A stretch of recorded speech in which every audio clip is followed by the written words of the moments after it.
the put my usual city gentle way noise. and Porch lights take a stayed on nap. through the night, casting a If low, you, steady glow over empty streets. Most people were asleep feel in their like it, homes, unaware that a few and miles away, end something was up going finding terribly somebody to wrong. go for a ride It with felt like a Sunday, safe you wanna night, stay with the kind Patrick where for the nothing day? unexpected happens. Sure. Oh, Brianna Sunday I go Dennison to church. was asleep on a Oh, living yes, room that's couch right. in a house she knew Yeah, well. I- It's She actually was more staying with important. friends. The door was locked.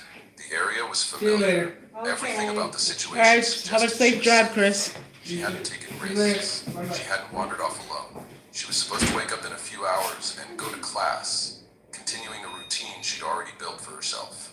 And yet, sometime before morning, that sense of security disappeared. There were no sounds of a struggle, no alarms. No one in the house noticed anything out of place. When the sun came up over Reno later that morning, Brianna Dennison was no longer there, taken from a place where nothing was supposed to happen at all. Before her name appeared in news reports or court records, Brianna Michelle Dennison was a 19-year-old college student still figuring things out, like most people her age. She was born on March 29, 1988, and raised in Nevada by a close, supportive family. The people who knew her best described her as thoughtful and kind, someone who paid attention to others and meant what she said. She wasn't loud or attention-seeking. She listened. And when she spoke, it was clear she cared. At the University of Nevada, Reno, Brianna was studying psychology. She was interested in how people think and why they behave the way they do, especially when they're struggling. Friends said she had a steady, calming presence that made it easy to talk to her. She was careful, responsible, and very loved by the people around her. Like many students, Brianna balanced school with a part-time job, friendships, and the everyday pressures of young adulthood.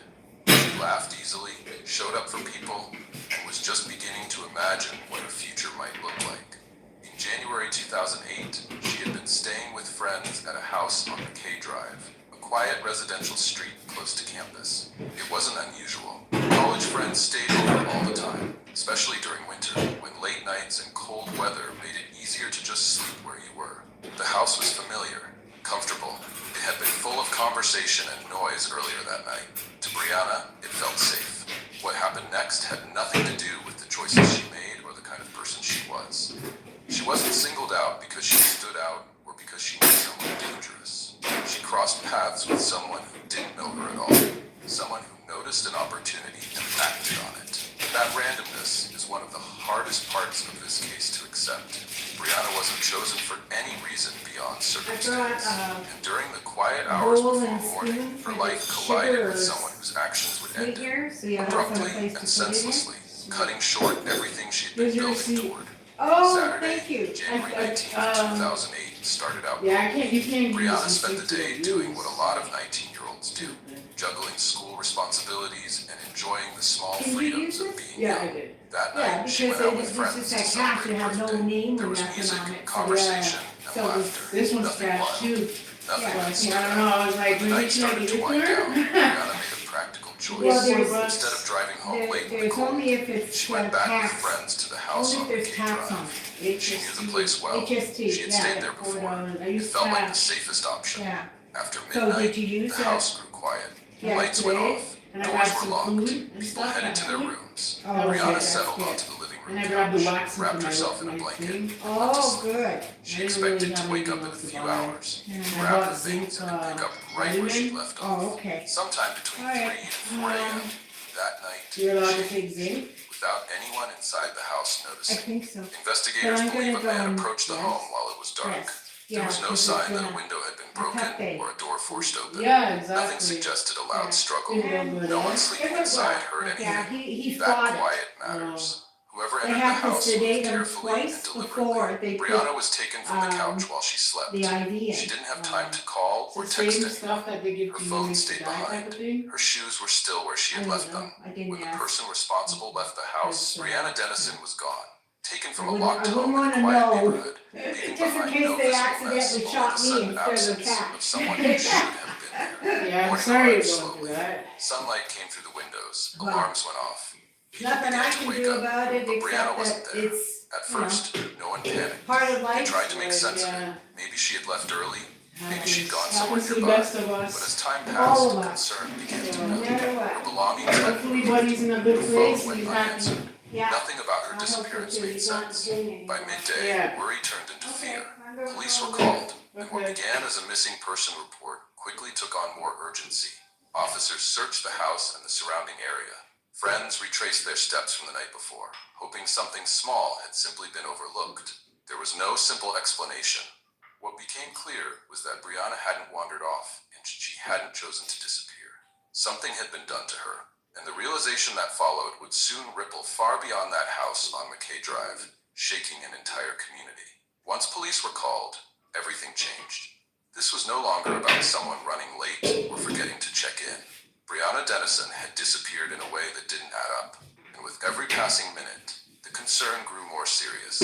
Officers began at the house on McKay Drive, moving through You it got a carefully. big jar room by if you room. want to put Nothing looked out of place. the Furniture yeah, hadn't the been thing moved. in it. And There were do I no get broken windows, Wash it out. no damaged Okay. doors, no signs that anyone inside had been Alright. startled awake. Thank you. Brianna's Yeah, phone I was still figured, inside. a minute Her purse was ago. untouched. Her shoes Yeah, I were get it. exactly Yeah, where you she had get it. left them.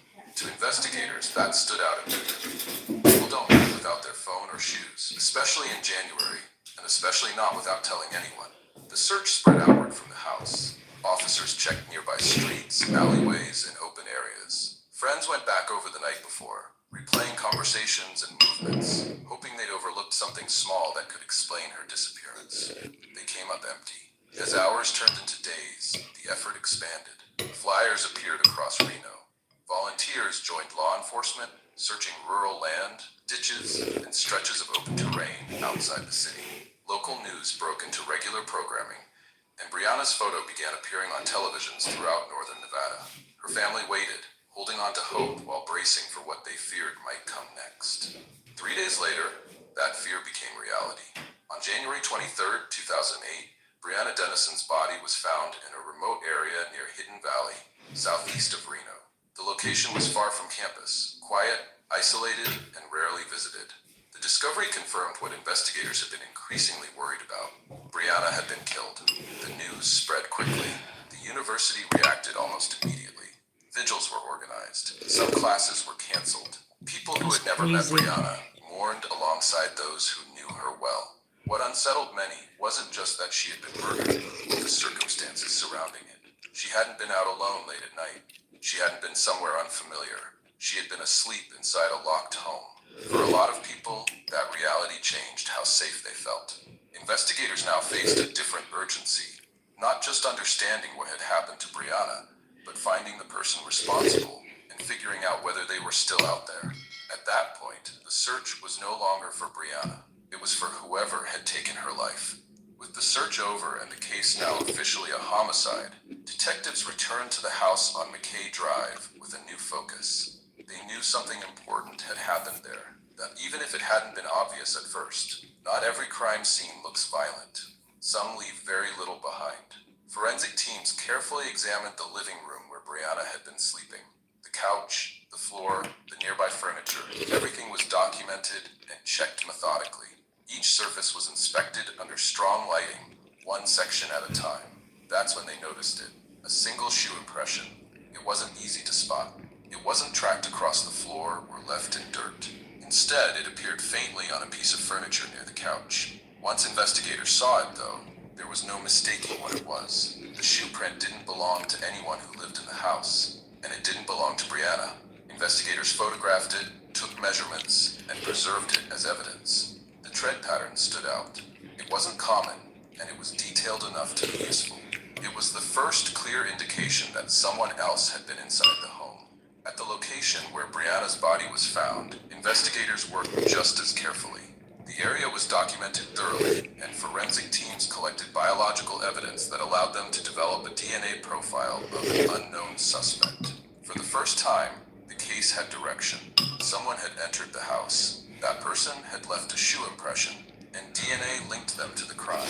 But without a name, the evidence only raised more questions. Detectives began comparing the DNA profile to existing databases. They reviewed timelines, looked for similar incidents, and went door to door in nearby neighborhoods, asking residents if they had noticed anything unusual in the early hours of January 20th.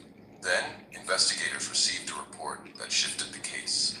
Another woman came forward. She described an attack that had happened just days earlier. Like Brianna, she had been taken in the early morning hours by a stranger she didn't know. Unlike Brianna, she was released and survived. Her account immediately stood out. She provided details about how the attack unfolded, giving investigators insight into the suspect's behavior. More importantly, DNA collected from her case matched the same unknown profile found in Brianna's. That connection changed everything. What initially appeared to be a single crime was now part of a larger pattern.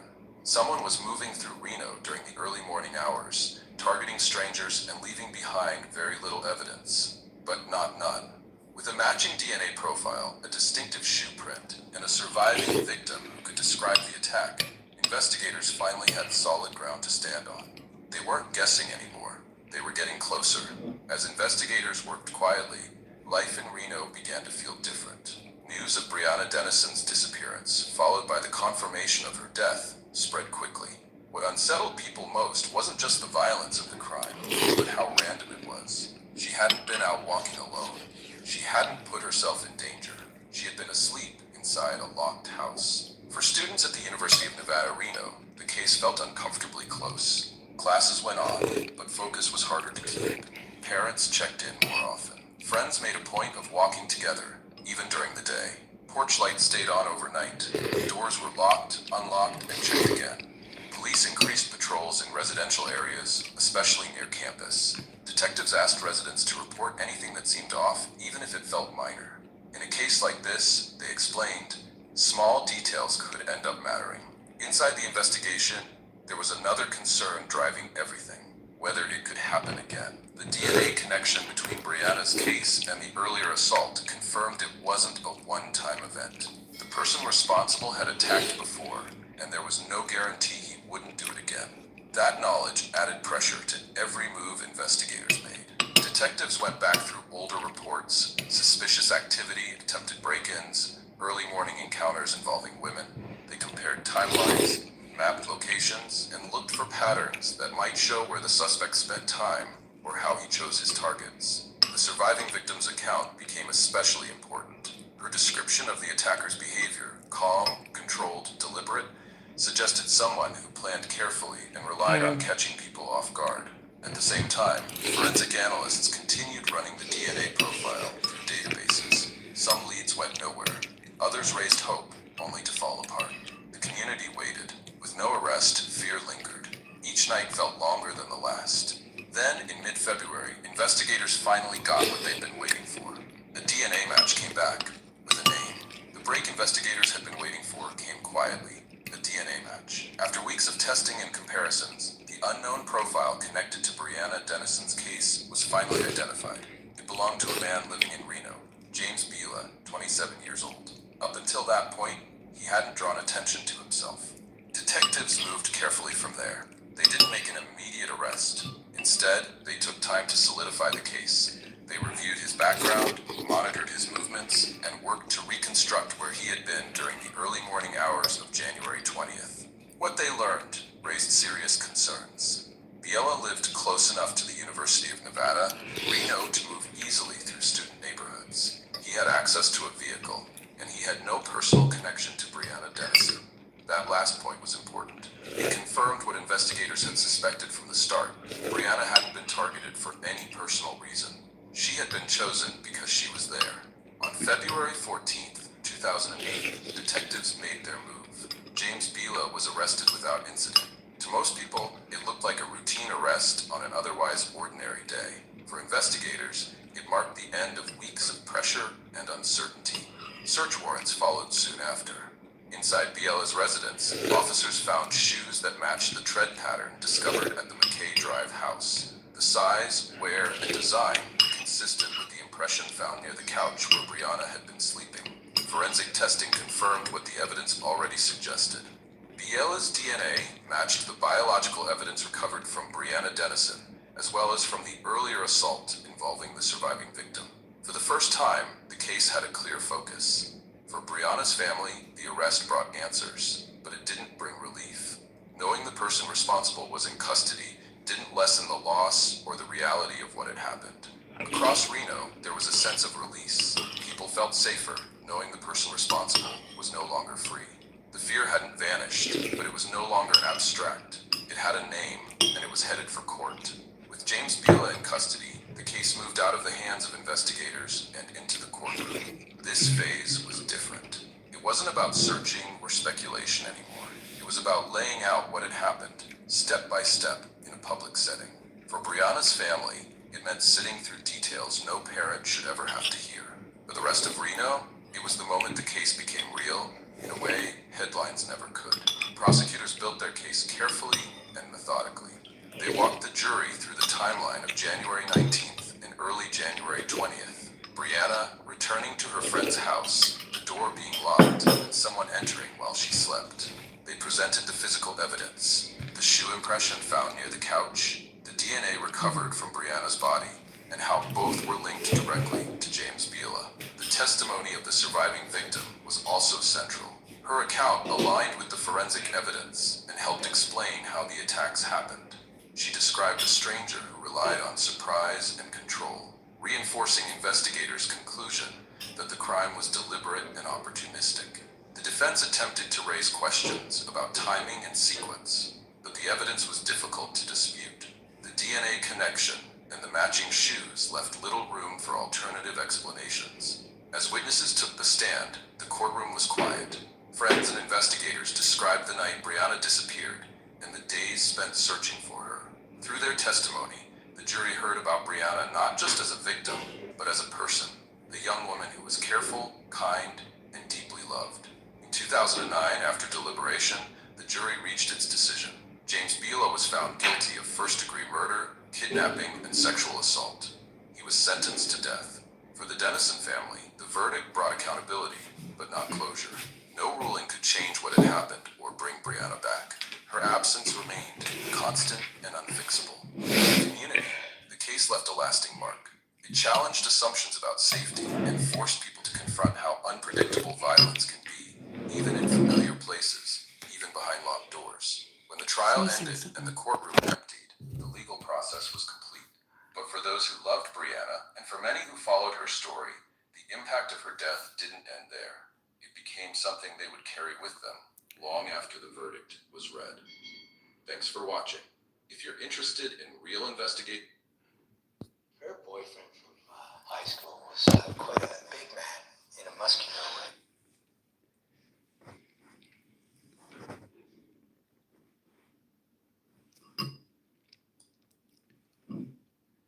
In a muscular way.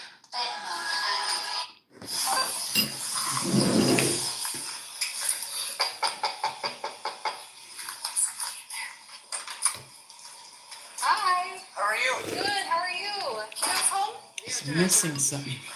Police are speaking with Manuel Guillen Something Sr. sweet. Living inside his trailer are his son Manny and his girlfriend Brianna. They've been hiding a horrifying secret from their families that this detective is about to uncover. Hey Manny, hey Brianna, nice talking to Yeah. you. You guys know why I'm here trying to talk to you guys. A year ago, the couple killed their daughter, buried her body in the woods near their trailer, and continued living as if nothing happened. Over time, Brianna's family began to grow suspicious, tipping off police that something is seriously wrong. By the time investigators catch on to the lies, both killers would walk free, leaving their families and detectives to confront one of the darkest and most tragic discoveries of their lives. They killed her. I know we did it. And I know you've been lying to us. Tell us what happened.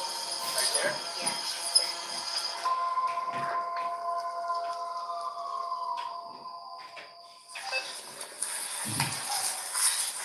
Tired, bro.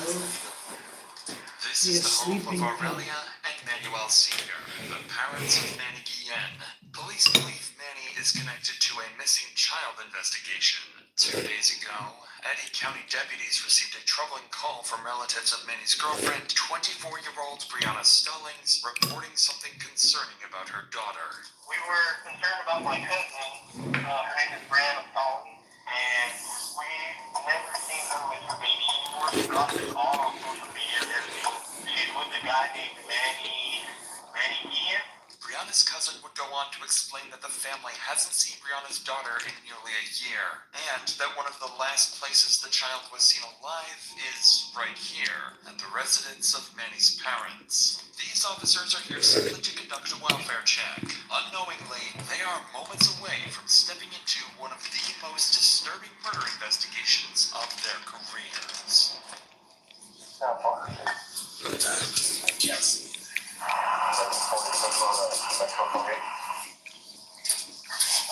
Hello.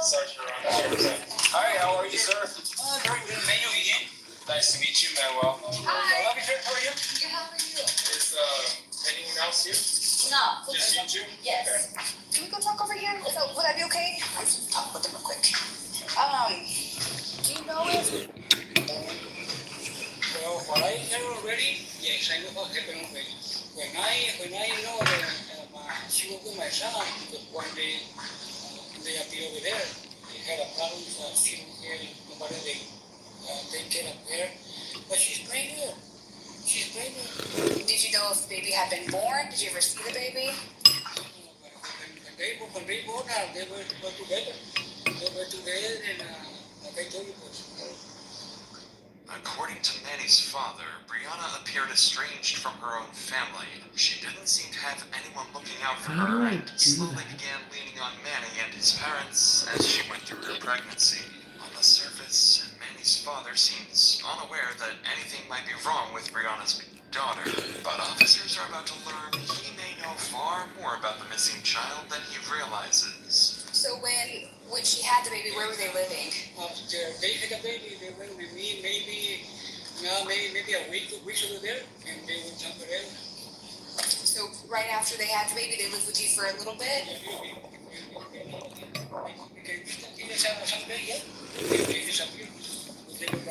What they were saying, I respect her, I pretty bad, I had her, I look at my too, Yeah. but I feel, Through the language barrier, officers are able to piece together more of this story.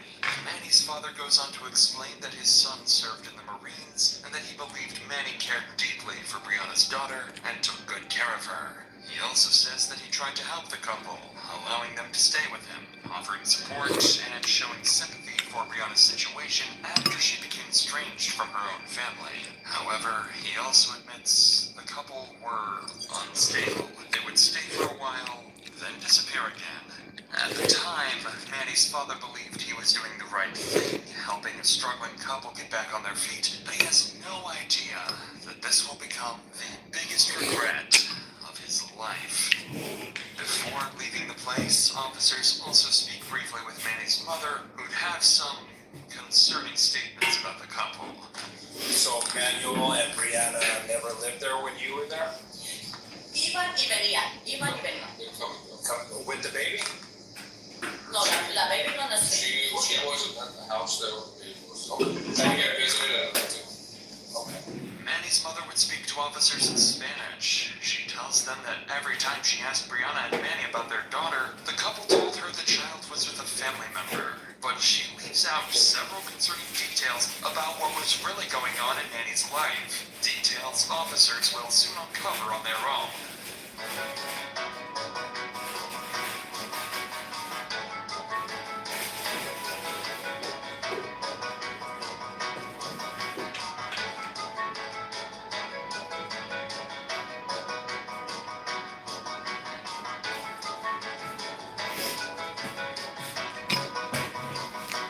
I'm so mean, bro. Officers will soon uncover on their own. For now, police leave the residence with more questions than answers. They still don't know where Brianna and Manny are, and they still have no idea where their daughter might be. Just as they prepare to leave, Manny's brother pulls up to the house. Detectives quickly approach to speak with him, where they'll get their first real lead on where Brianna's daughter might be. Detective Johnson, nice to meet you. Hey, so where you just talked to your mom? Nobody's in trouble. Yeah, no, but see, I have no idea why the family contacted you guys. I told her to call me if she had any questions, and I would give her any information that I had, and I did that. Was it Brianna or her family member? Her aunt. Okay. I got the messages right here. When you talked to Brianna, Daniel, and all, or? I said Brianna, maybe. Well, Have you seen her? Did she have her baby with her? I have not seen the baby since. It's been a couple of months now. Probably like 3, maybe more. I was on it too. I was like, I haven't seen her in a while. Is she okay? She had told me that one of her aunts was taking care of her. Although Manny's brother reassures officers that the couple's child is with one of Brianna's aunts, he admits he hasn't seen her daughter in months and doesn't sound fully convinced by Brianna's story. Following this, detectives begin contacting Brianna's family. One by one, every one of her aunts tell the same thing. They do not have her daughter.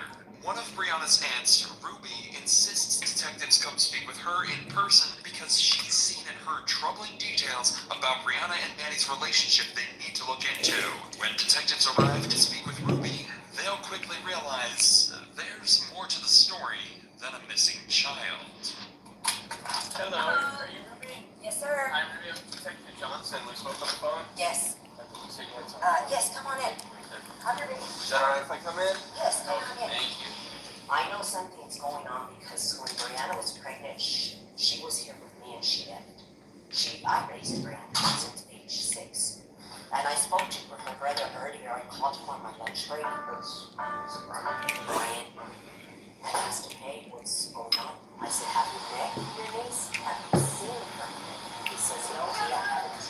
Because when she had her baby that day, she called me.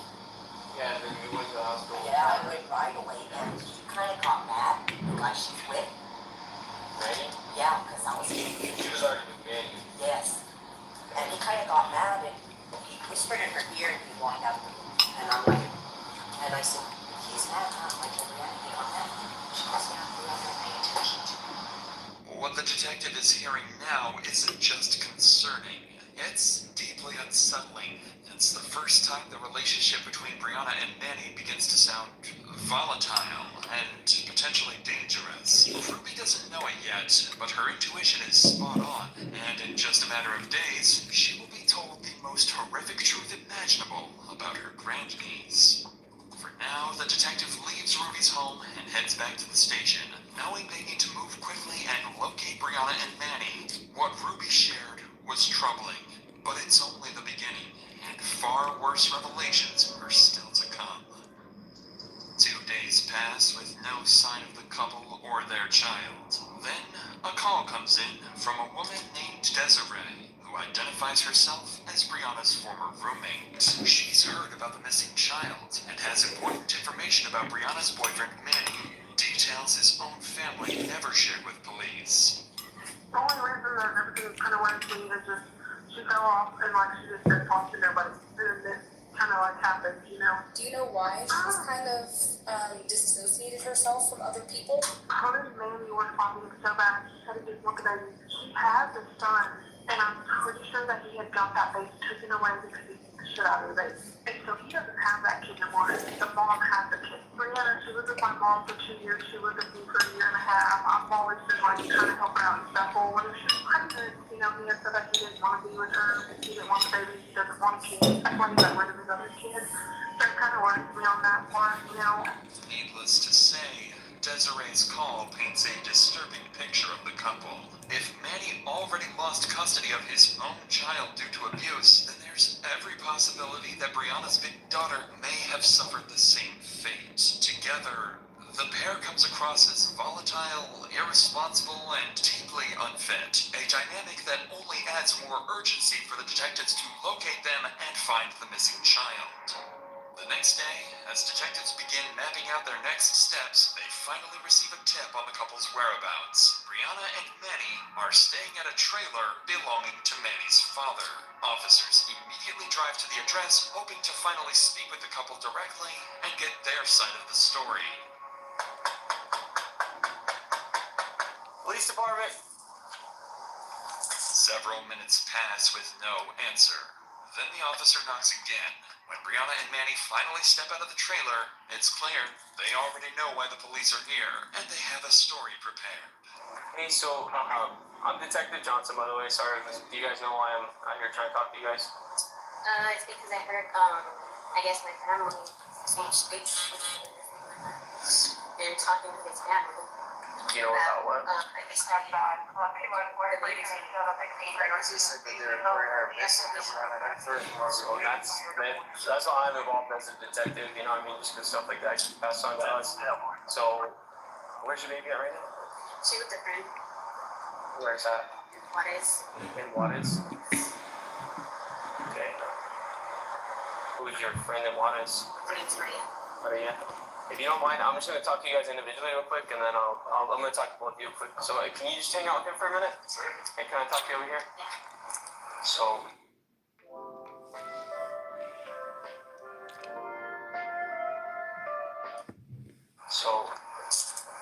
Obviously, I don't know your personal life. I don't know anybody. I'm just trying to get it all figured out. And No, it's fine. I'm just mad because you're upset. yeah, because I don't talk to them at all. What's They're annoying and they're all in my life, and that's one reason why I told them, because I used to live with my Aunt Ruth. She would come over kill, like what? like she would always yell at me and say I'm stupid and I don't know what I do, this and that. So I don't like her knowing things and whatever. She's very young, and I like her dog for years. And my business, how long I'll get back when this happens. I mean, did you take your baby down there? Or maybe? Yeah, I put her so she can take her because I'm going to the wrong her. So how'd you guys end up? So when did that happen? So That happened what did you like hand her over? So where's the baby now? What the fuck?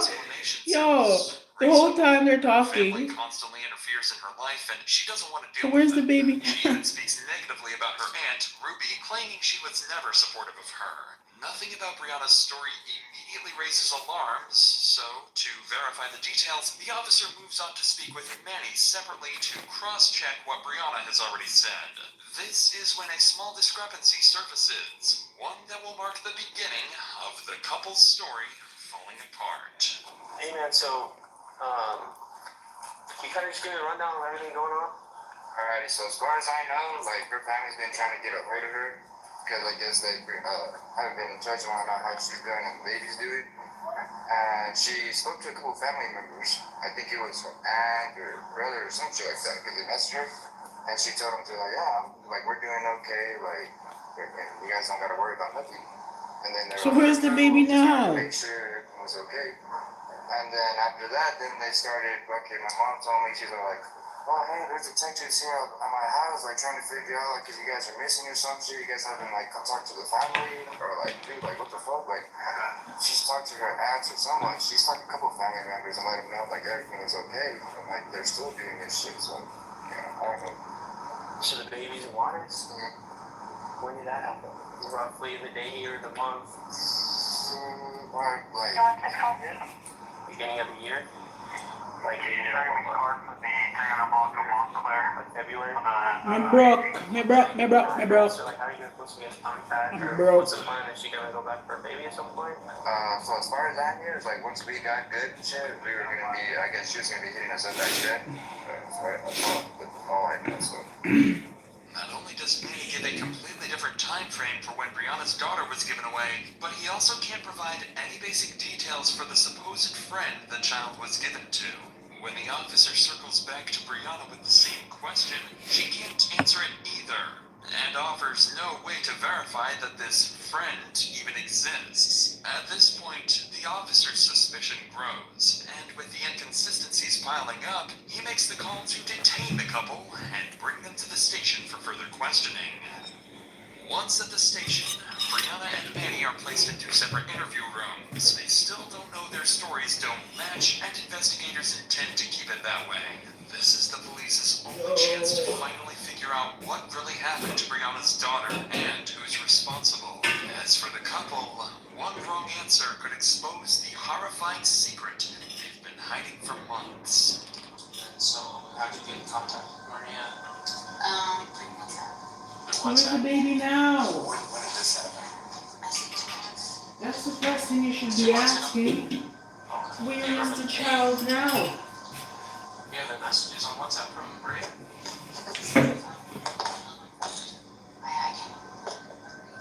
It's like all kinds of, what's up, 011 something. Yeah, I don't know. Contact. She told me she was gonna get up with Facebook.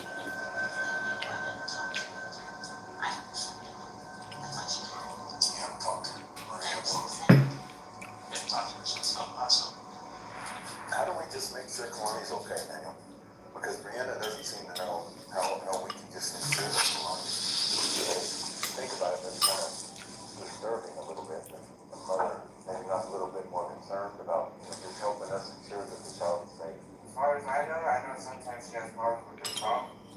She like kind of has a hard time with it. So maybe when she applies her phone bill, the only thing I can say is probably just wait for her until she gets her phone fixed and probably contact her on WhatsApp. As expected, Brianna and Manny stick to their conflicting story, but more importantly is that neither of them show any concern for their daughter's well-being, despite not seeing or hearing anything from the supposed friend for weeks. What the couple doesn't know yet is that detectives have already followed up on the supposed friend Brianna mentioned and discovered that no such person exists. By now, it's painfully obvious to investigators that both Brianna and Manny are lying, so detectives decide it's time to lay out what they believe really happened to Brianna's big daughter and confront her directly. Brianna, we need to just be truthful with this. A lot of the stuff you said is just not making any sense, and it's kind of hard to wrap our minds around the kind of the lack of concern you're showing.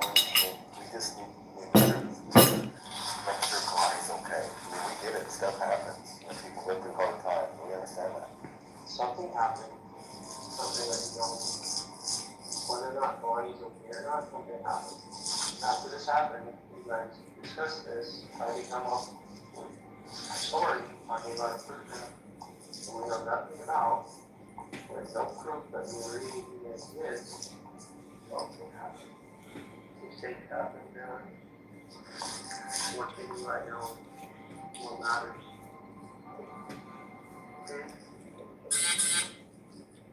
Right. Brianna finally breaks and confesses to killing her daughter. After this admission, she becomes visibly emotional, and for several minutes, detectives are unable to get clear answers from her. As they slowly piece together her statements, a story begins to form. Brianna claims she fell asleep on her daughter while they were in the car, accidentally suffocating her. Panicked, she and Manny buried her daughter's body in a remote wooded area where it has remained for nearly a year.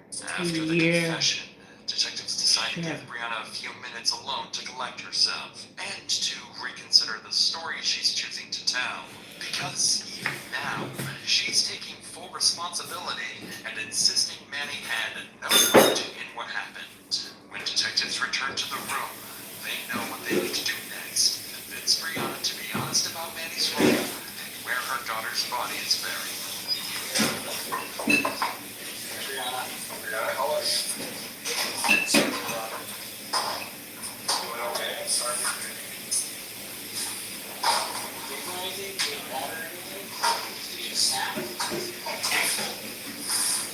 So, kind of did understand what's going on, okay?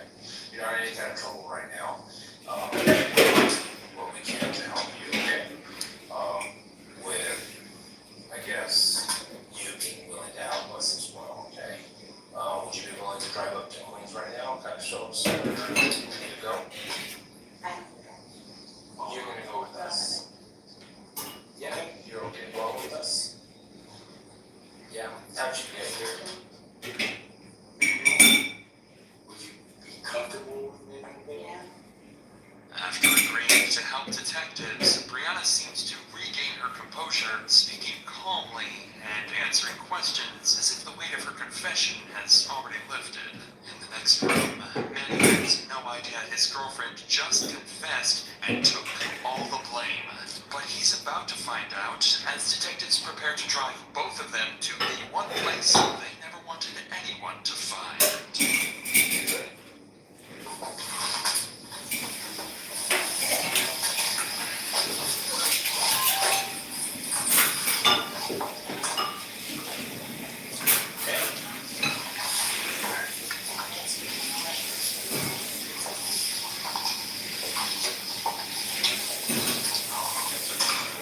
Oh, so sorry, this is like, As they prepare to leave, Brianna and Manny are reunited, and it's clear that Manny immediately realizes she's told officers the truth. The couple and officers then drive out and hike deep into the woods to recover the body, a grim walk that will lead to what can only be described as a nightmare. yes. Shut it, baby.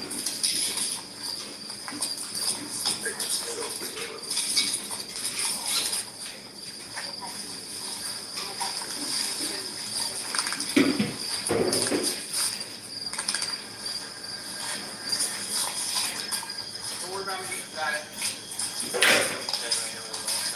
Where the rock is? I'm sorry? Come over right now, hot spot. Yeah. Right there? Yeah. No, I just.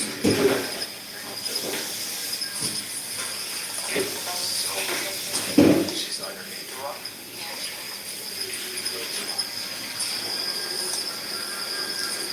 Walk back. Mark it. So, I don't want to keep you guys out of the loop, because you guys came down here and showed us all this. We're gonna do stuff the way we handle it, and so what we're gonna do is, we've got a search warrant, of course, but we're gonna bring out our other resources, and we're gonna do this the right way, okay? We're gonna hold off, and we're gonna secure this. Well, we gotta take it back. Oh, yeah, that's right.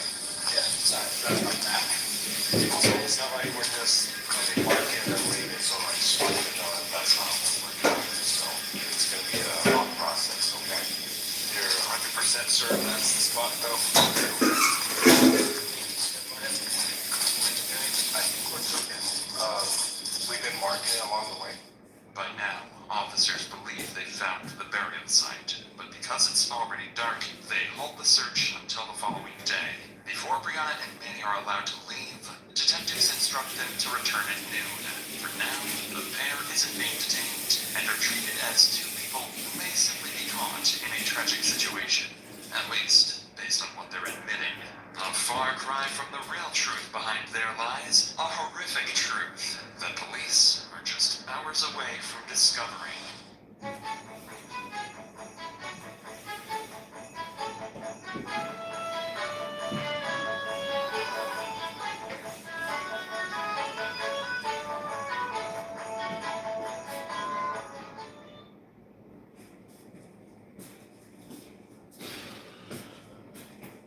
Unforgettable moments created with Ben Knight.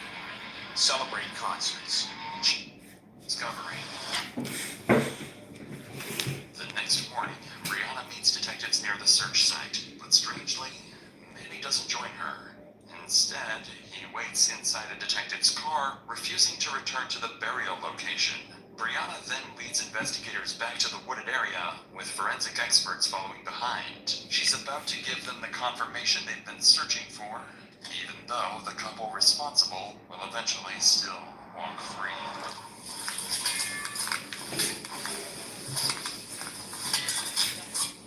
Yeah, that was over there. That was over there. Okay. I can show you that because that's where that was. Okay. Oh, okay. Yeah. It's kind of like.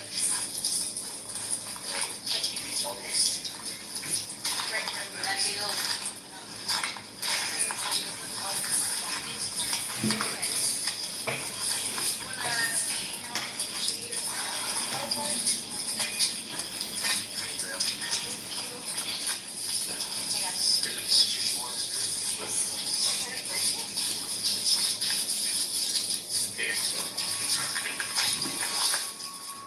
Tragically, this discovery confirms detectives' worst fears. But as investigators examine the remains, something stands out. Although the body has decayed significantly, it still shows signs of possible injuries. Suddenly, Brianna's claims of an accidental suffocation no longer seem as straightforward as she described, and detectives now need to get to the bottom of what really happened. So while forensics continue their work, a detective speaks with Manny, hoping to determine whether Brianna is telling the truth or if she's just protecting him. What Manny says next makes one thing unmistakably clear. He has no intention of taking responsibility.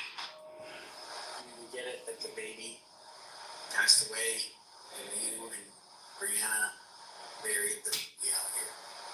Why would you try to hide that fact? I remember, I remember the baby was being really fussy. And grandma was like, you know what, let's just go outside. So we went outside and we tried maybe going to the car and then turning it around, and maybe with the help of the car being turned on and the vibration probably helped with the sleep. See, I can understand now. For as much as you want closure in this, you don't think that I want closure. I had my own babies. But the only way that I can get that closure, man, is if you guys just help us. Like just, and by helping us, I mean just be honest with us. I mean, was the baby? Did you enroll the baby in a backpack? Did you put the baby in something? Just that. And It's where you roughly showed us. That's where you remember to the best of your knowledge as well. Despite the detective's efforts to get any reaction out of him, Manny remains completely emotionless, taking no responsibility, and insists it was nothing more than an accident caused by Brianna. With Brianna already taking all the blame, detectives have no choice but to accept their statements for now, and the interview with Manny is wrapped up. Back at the burial site, forensics finish documenting the scene, and the remains are sent for autopsy. At this point, officers could arrest the couple for tampering with evidence. They already admitted to burying the body, but detectives make a different decision and let the couple walk free. On the surface, it seems like a strange choice, but in reality, it's a calculated move that will become crucial later on. With that decision, the scene is cleared and the day is wrapped up. Back at the station, investigators regroup to discuss their plan. They agree that letting the couple go, at least temporarily, is what's best for the investigation. There is no autopsy yet, no confirmed cause of death, and no clear way to prove who is responsible. If Brianna and Manny were arrested immediately, they would almost certainly lawyer up, and detectives would lose the only chance to confront them once the medical evidence comes back. By waiting, investigators gain a strategic advantage, the opportunity to secure a confession when the autopsy reveals the truth. But their plan comes with major risk. The couple is now completely free to disappear, and what detectives don't know yet is that Manny has family in Mexico. Over the following week, investigators wait for the autopsy results and begin searching for anything that could help strengthen their case. They're certain Brianna hasn't told the full truth, and with Manny's history of abuse involving his previous child and wife, there is every reason to suspect foul play in their daughter's death. So to gain more insight into the couple, detectives arrange to meet Brianna's aunt, Ruby, at her workplace. At this point, Ruby has no idea that her grandniece is long gone. And once detectives break the tragic news to her, she will make let the couple walk free. if it's okay, is it okay if I ask you some questions before we get started? Okay, so how did this all come about? I was 6 years old. I've had her. She lived with me at age 23. She left. In and out. You know, once they turn 18, they know it all. She got pregnant from some guy out of Texas. She was excited to be a mom. But when she met this guy she's with now, she messaged me, "Dia, I have my baby." I rushed to the hospital. Where was that? Here. Your girlfriend? Yes, sir. I took pictures with the baby, and he got upset. Before he walked out that room, he whispered something in her ear, and I looked at him like, I said, is he mad? She says, "Yes, yeah, he's mad." I said, "Well, I don't care if he gets mad. I want to take pictures of the baby, me and the baby." Her brothers was sending her money every Fridays to help her out with the baby. He would ask her, "Where's my baby niece? I want to meet my baby niece." Her There's brother, no baby Brian. niece. Her brother Brian. I spoke to him last night. He goes, "I haven't heard nothing, Dia." Well, her brother ended up calling her. They argued, and he told her, "Hey, I'm not going to be sending you any more money if you don't bring me my baby niece to meet her. I don't even know her." Every time they go, he said she'd get the money and go. There's no baby. He said she left it with an aunt. We're the only aunts. Me, one from Roswell, and the other two, they ain't even capable of taking care of a kid. Ruby would continue describing more concerning behavior from the couple, especially Manny's anger and hostility around Brianna's daughter. But as she talks, she begins to sense that the detective sitting across from her may already know far more about her grandniece's condition than she does. Is there a baby? Did they take him in for questioning? Do you have any other Or questions? are they in the loose, or is there a baby? So, the baby, there wasn't.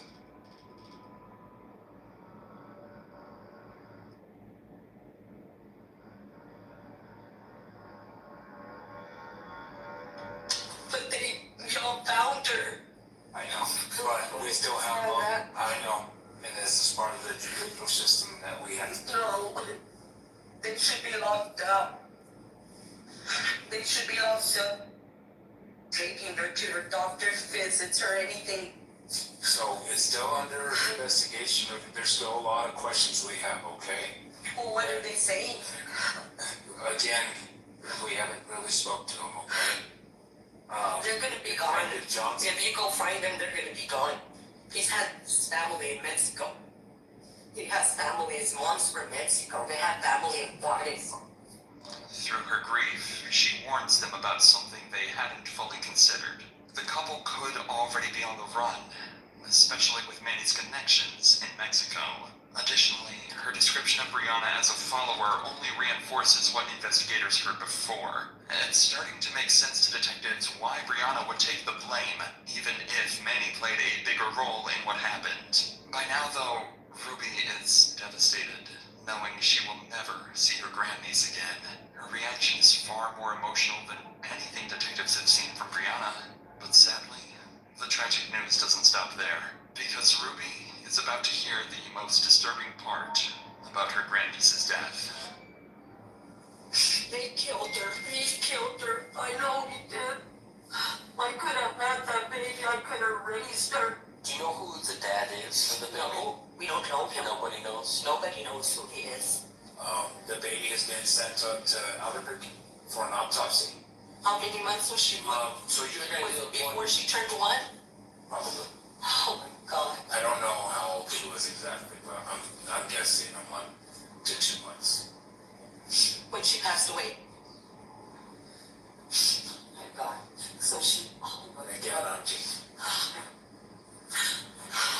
going off the information that I was told. Yeah, but that he stopped breathing because all he did was, when I got to that car, it smelled like bad, like weed. I bet that he couldn't even breathe. Why are they still out in the news? Well, you know about the autopsy. It takes about 6 months. God, they'll be gone. They'll be gone. That's why we don't want them. We don't want to spook them white. And we They've don't already got people. spooked. The minute y'all discovered that his body, they were gone. They're gone.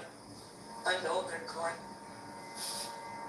Ruby is justifiably furious. She wants justice even if it means putting her own niece behind bars. But without an autopsy, detectives still don't have definitive proof of how Brianna's daughter died or who is responsible.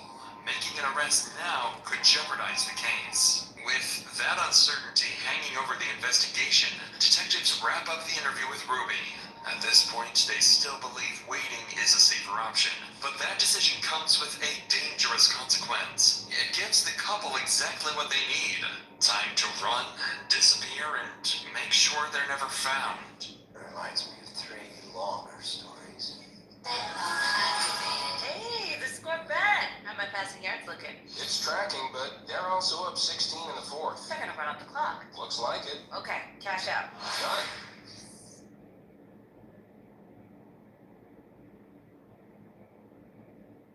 BetMGM Casino has the most exciting live dealer tables. So when you want the magic of Vegas, you get the magic of Vegas. Anytime, anywhere. Download BetMGM Casino, the casino born in Vegas.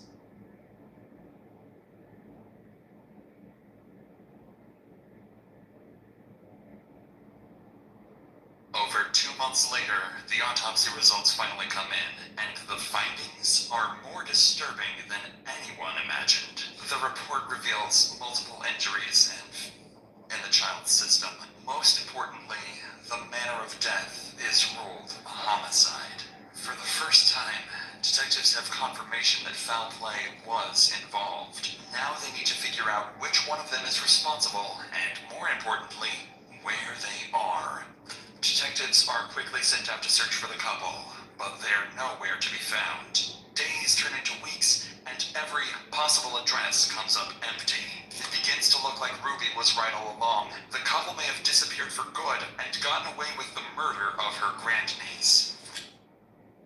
8 full weeks pass, and still no sign of Brianna or Manny. Then, in February, detectives receive a tip that the couple has returned and is quietly staying at Manny's father's trailer at a nearby park. It's the first real lead since the autopsy. Officers are dispatched, but they're told to keep the encounter calm and convince the couple to come in voluntarily. The goal is to extract a confession, not spook them into running again. Minutes later, they arrive at the trailer park, hoping this time the pair won't slip away. I see her come out. Hold up.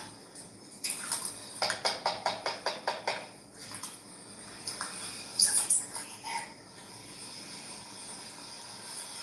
I hope so. Hi. How are you? Good. How are you? Very good. Good. Good. Hey, your kiddo's home? Yeah, they're sleeping. Oh, okay. Hi. Nice to see you again. How are you?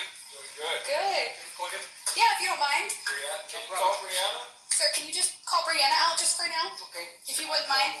Brianna. How are you? Hi, Miss Brianna.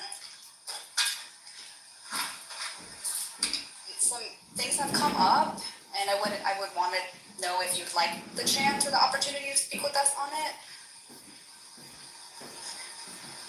Okay, would you mind going to our station, just down and have a conversation where it's a little more?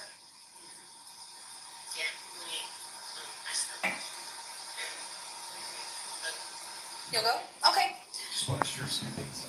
Yeah. We'll get your rider and we'll get you right back. You don't have any knives or anything on you? Okay, do you mind if I just password you just really quick, just make sure you don't have anything on you? No, you're good. Okay. Brianna doesn't ask a single question and simply steps into the back of the cruiser. A strangely calm reaction considering she's been out of sight for months. But things are about to get even stranger once officers call Manny to come out. One more time. One more time, huh? One more How's it time. going? Hey. Good, good. You mind coming and talking with us? Is good with that? Okay. Cool. Alright. Okay. We're right over, yeah. Just as a precaution, I'm just gonna pat you down to make sure you won't have it. Okay? Alright. I appreciate it, okay? Thank you. We'll be back. Manny's reaction is just as baffling as Brianna's. He also agrees to come along without asking a single question. An odd level of cooperation for a couple who's avoided police for nearly 2 months. The pair is quickly transported to the station. Upon arrival, they're separated immediately. Detective Amanda Keller leads both interrogations. Investigators need to determine which one of the two is responsible or whether they both played a role. If they can't sort that out, prosecutors may never be able to prove who actually killed the child, and both Brianna and Manny could walk away without a single murder charge. For the killer couple, everything is on the line as well.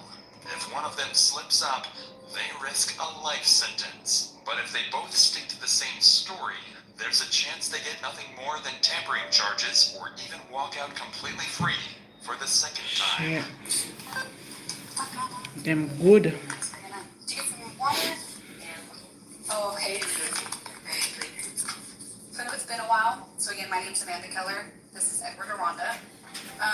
So we're here today to, like we said out there, basically this investigation is coming to an end.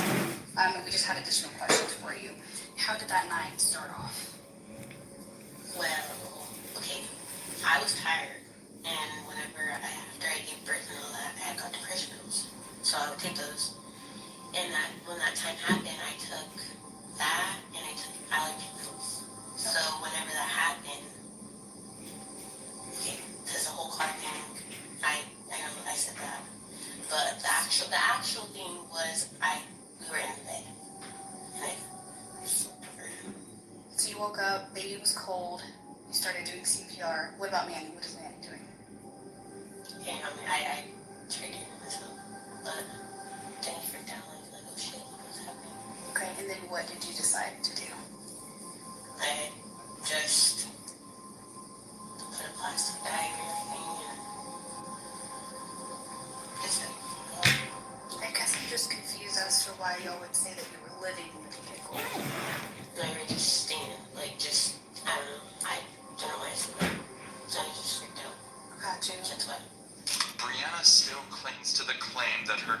death was accidental, and through it all, she continues defending Manny, insisting he had nothing to do with it. What Brianna doesn't know is that police already have an Couldn't autopsy sleep. that Try some sleep? directly contradicts her explanation I'm not really of what hungry, happened but, that you know. night, and the detective is about to use it. I notice I can't sleep either. Like, I'm tired, but the sleep is not coming. I think I need sleeping pills. No, I don't need a sleeping pill. I need, I don't know, just time to get over. Do you know why? Yeah, exactly. Yeah, exactly. That's what it is. My head is just going, That is true. maybe I shouldn't have, you know, you could have lived longer, and I'm going, but what kind of quality of life would he have? You know? Exactly. He wasn't having any kind of quality of life, and he was hurting. Why So- are these lab results telling us? I'm really sorry. Even the vet said it was, It's time. Did he use something? And like, you have to take their opinion seriously, you know? yeah. He wasn't, Because he's still. and he fought. No. He fought the anesthetic. Aww. Yeah. Did you see it? Yeah, I was with him all the time. Oh no. Not with So like he fought was it, like holding- was he awake? He's like, how was it? Like he came up to, He was awake all the time. and then he would. At the end, that was the only time he wasn't, is when he Like some was finding his cough, and he tried to move to get away from it. How many? Brianna's hesitation to Three admit Manny's shots. drug So he use did fight. only confirms what detectives already How did he suspect. fight? Like he She's woke back hiding up the and tried truth, crawling on she you? seems far No, more focused on protecting Manny he than was revealing what hissing happened to and her growling. own daughter. But Brianna's denials are about to end. Yeah. Oh, like angry, get away. Angry, and Yeah. his tail was Details just from the autopsy, flicking. things only Oh, a it's so truly sad. So he knew, parent could you know. do. That's so sad. So But, when you know, like, he wasn't doing anything at home but sleeping on the rocking chair in front of the wood stove. That was it. That was his whole life. And he wasn't crying or nothing? All the time. do you know I why couldn't she pick had him up injuries because it to- hurt him. Oh. So he's probably all rotten inside. Well, I think he had arthritis, Okay. and he didn't move. He didn't want to go out. Her with anybody? And he was an outside cat Oh. all the time. Even in the winter, he was out Outside. playing in the snow, but not the last this year. Oh man.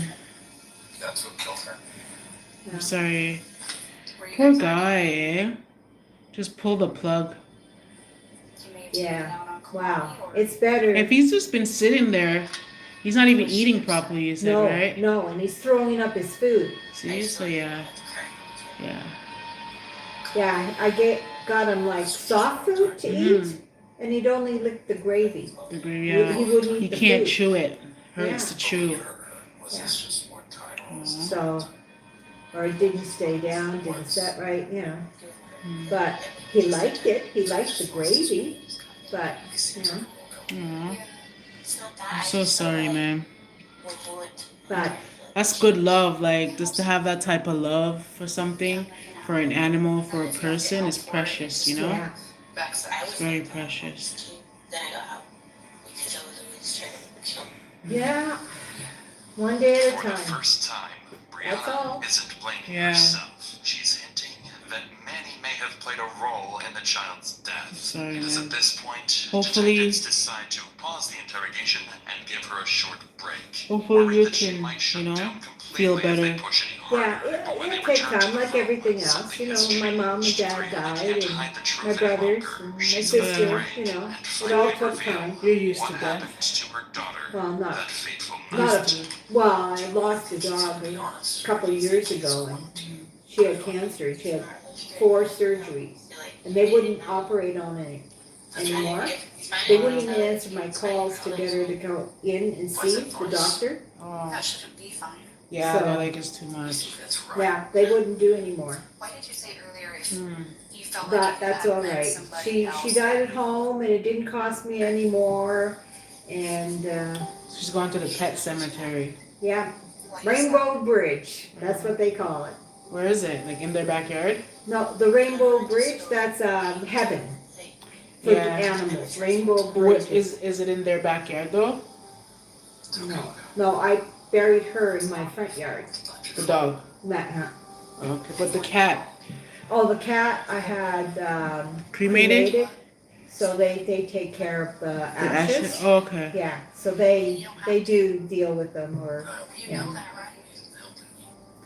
How much did all that cost? I didn't. $500. I didn't know you had to pay to kill your cat too, eh?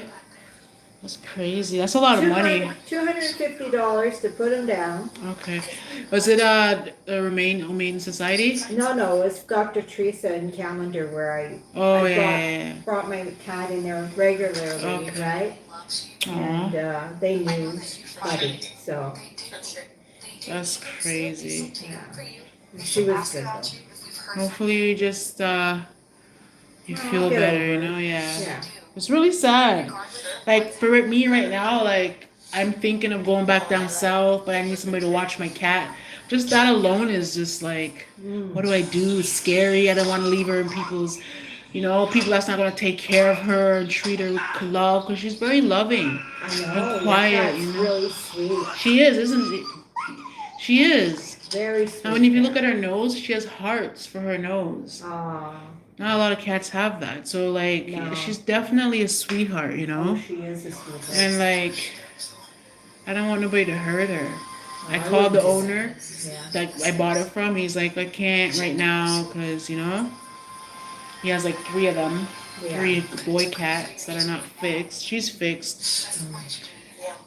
I think I just want, I do need a job. I'm not finding any here.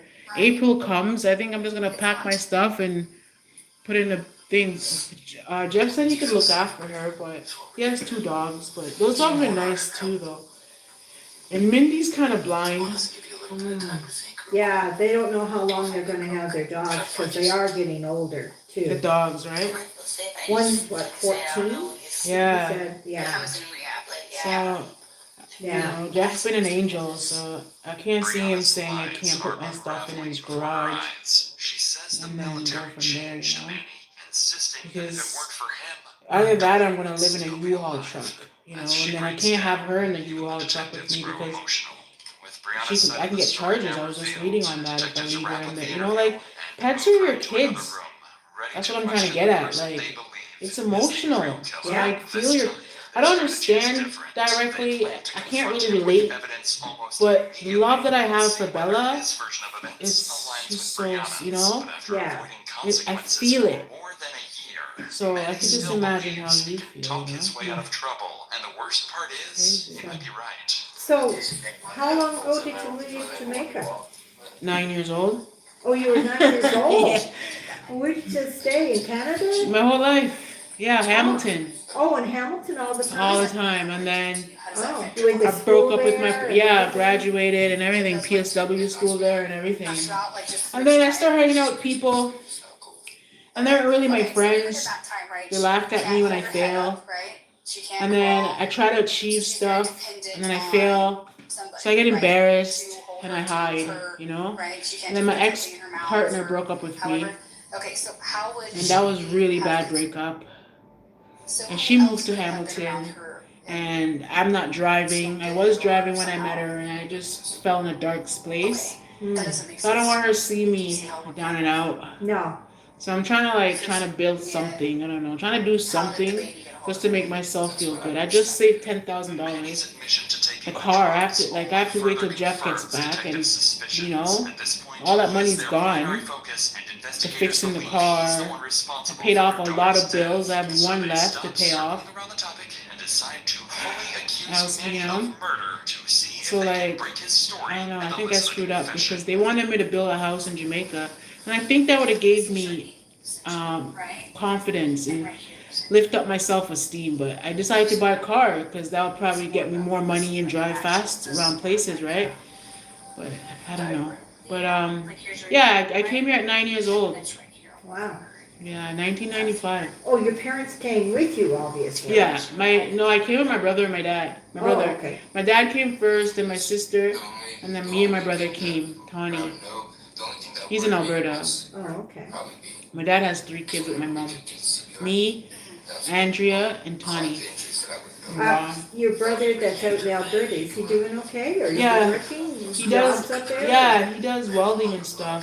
Oh, welding, yeah. And good pay, yeah. And He's already started his house in Jamaica. Okay. He has 2 kids. The injuries occurred. He's a very sweet kid still, to think about Alright, it. so that Do you have any CPR children? doesn't play a No, I didn't end up with any. So medical examination. That's kind of like my that's kind of my downfall. Like, it's sad too, looking back, you know? Almost. But Jeff doesn't have kids. Does that make sense? You're still getting So- blood flow and all that kind of stuff. It's okay. I don't know the science behind it. It would be nice to have one though, but I don't know who to get. I don't know how to find a boyfriend. Yeah. It's hard for me. Still alive by the injuries. Some people are so easy. Yeah. They just, oh, you're my boyfriend, come. But Nah. I don't know. As I don't know. detectives You have to be continue to careful. out the evidence against Yeah, I don't want no diseases. I don't, you know. You don't know if they're alcoholics or they're drug users or they'll beat you up or, Yeah, you know, exactly. they'll take everything you have. Yeah, I don't have nothing, but yeah. I know, but another question. True. nothing of nothing is something to you. Yeah. You got a home, you got food, Right now, you got yeah. a bed, you know, you're They set. could probably put me in jail. Yeah. That'd be bad. Yeah. But I mean, at least for 3 months, you got something stable. Yes. Yes. That's good. That is good. Yeah, I'm grateful for it. I'm very grateful for it. yeah, same here, And I'm happy with Jeff. So listen to this. My worker made the rent go to the next people. Yeah, what next people? the last landlord with the bed bugs. That's why I'm living here, right? Because that place was gross, had bed bugs. Well, that's their fault, they have to Yeah. change it. Yeah, so they send the money there. I called them. They didn't call me back yet. So I don't know what they're doing. I don't know what they're doing. Jeez, Yeah, that's stupid. yeah. Yeah, and I gave her the information too. I spoke to spoke to Tina, and she's like, all the information is here. Why didn't she do it? I don't know. Like some people, like I don't know. They don't, Like they're just they like don't look up the information, they're lazy. I'm just gonna move the that's table. exactly what it is. That's what falls on her. And like and I'm trying to get the money back, and they're telling me, oh, you can't have it. So the guy basically tells me, he's like, oh, you're just sad. You know, that's what he says to me. You're sad, and you're sad because life is not treating you good. He's basically saying that life is not good for me. You know? So I said, I'm not sad. Try the juice I made. And then I'll try it. yeah, and then he's like, so I said to him, no, I'm sad because I'm surrounded by nasty bed bugs. You people are nasty. You know? And then he wants me to write an apology letter before he gives me my money back. I'm like, I'm not writing no apology letter to you. When you're the one that gave me bed bugs. You know? It's crazy. Yeah, I know, it's just like, duh. And then he's the one that started it and started being rude. But oh, you're just sad because like your life sucks. No, my life is like, look, I'm in a good place with good people. I'm actually quite happy. Look what Kathy did for us. Took us out to Tim. You know what I mean? Like I'm in good hands. So don't come tell me like Oh, yeah, rude, eh? I know. Rude. So I'm like, no, you guys are nasty. The place is nasty. And then I go, and then like they have, yeah. So that's the next problem there. Like they have the money and they won't give it to me. Well, they have to give it back because the government will take it. Exactly. The government So will take it back out of their Exactly. account. that's what they're doing. Yeah. So I'm waiting for my worker to call me, and then she's gonna deal with it. And then she's gonna deal with it. It's crazy. It's crazy. Like you can't hold on to my money. No. And Well, then it's the government's money. it's not even mine. That's what I said. I'm like the money, and I never say it's my money when I talk to them. I said the money is not in the account, you know, because it's not my money. No. They're helping me to stay alive. Mm. I'm so grateful for that, you know. I never say it's my money when I talk to her about it. It's not my money, exactly. So Yeah, and this guy who thinks he's got you over a yeah, barrel, He doesn't. It's the government. And And then- he's gonna get shit for that. Exactly. And the worst part too is that I left January 20th, and then July 7th in Millersville, and then they owe me. Maryland, I left January 20th, after his wife and reported that their 15-year-old son, Dason, was potentially missing. so I'm not there for February. Standard for them, but the reality And I asked for my last month rent back, and he doesn't want to give it to me. But it's my money. That's right. And then, fine, they're like, if you leave early, you're forfeiting the last month's rent. But guess what they did? They left all their bedbug machines in my apartment. So how is that my problem now? You just took over the space for yourself. So you owe me that last month's rent. Hey, how you doing? Because imagine you said, okay, you have until February 28th to leave. And then you can get your back. So where would the last month be? March? If I leave February 28th, would it be March? Yeah, but you're already gone. But yeah, that's confusing to me. So It'll be the end of February, not end of March. February, so my last month, so they said 2 months notice. So I gave them the notice January 2nd.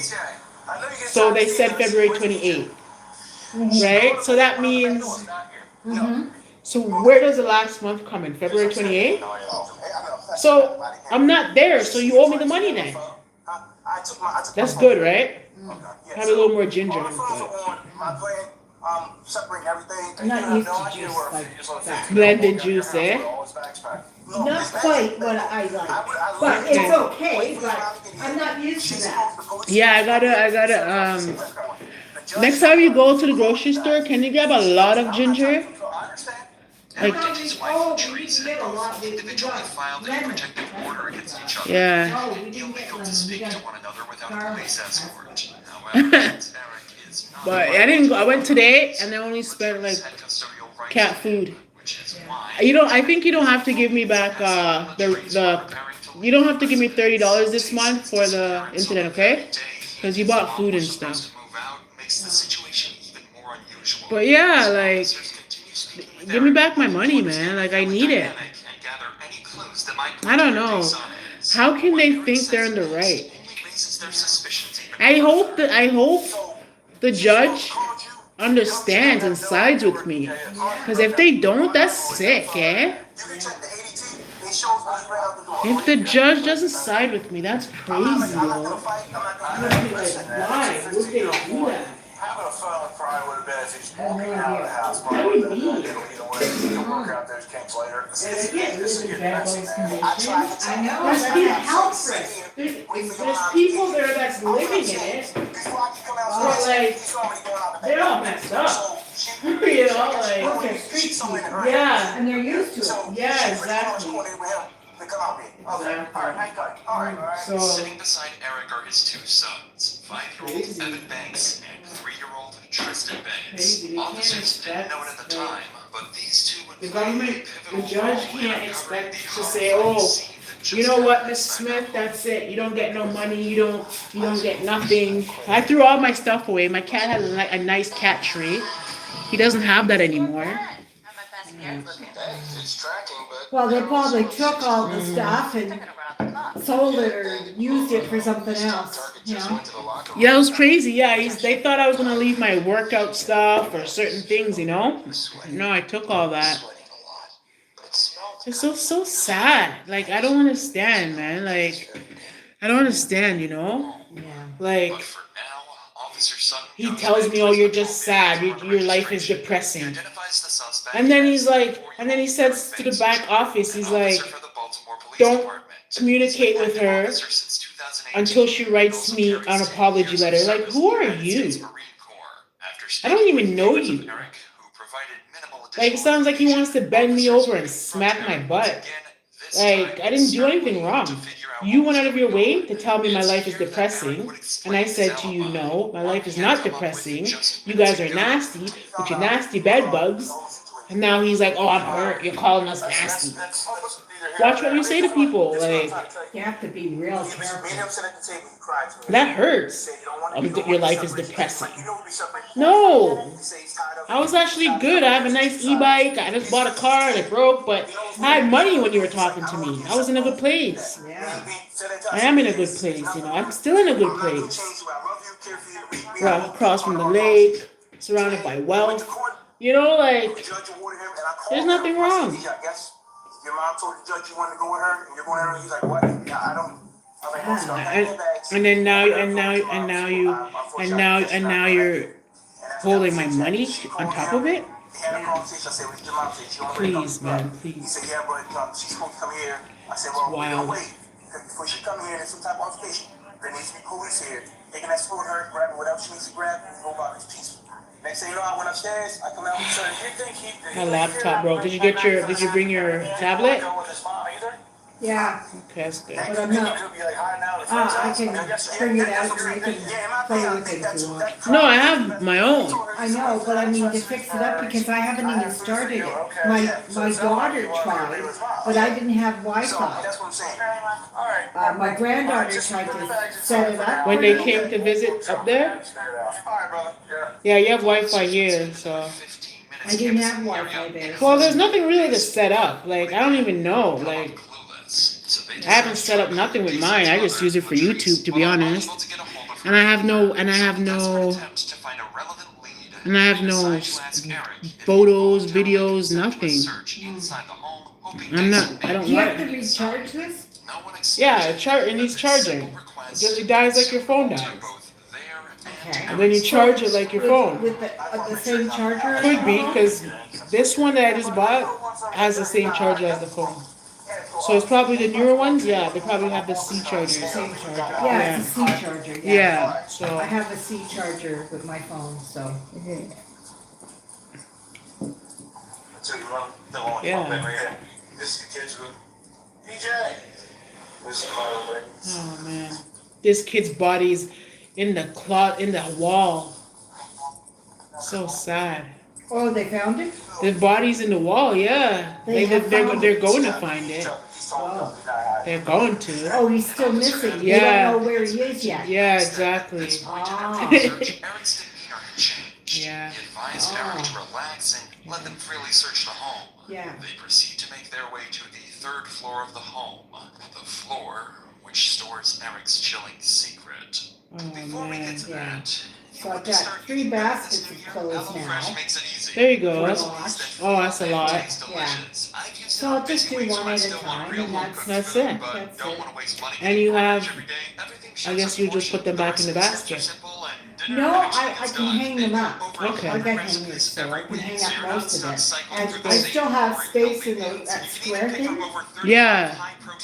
Exactly. There you go. New Mediterranean and GLP-1 friendly options. You can get steak and I got seafood my recipes medication plus for 3 2 times more weeks, so I seafood don't have to options go at to no extra cost, and the the ingredients pharmacy? are sold with pharmacy sustainably in sourced Calendar. seafood So Calendar. 100% I'm going antibiotic next and hormone-free Tuesday chicken. back If you want home to make because eating at home easy this year, on HelloFresh is the best Wednesday option they have for you. Go garbage, to right? So I want to clean the house and HelloFresh.com/Dr. clear Sandy to get Yeah. and everything else, right? Yeah, So and makes I gotta sense. get things ready for my sister to pick up all the. I have like a big bag of cat litter that I didn't use and cat food and you know hard food and cat food. Okay. So I gotta phone her actually If I today. went down, so this is where my safety comes.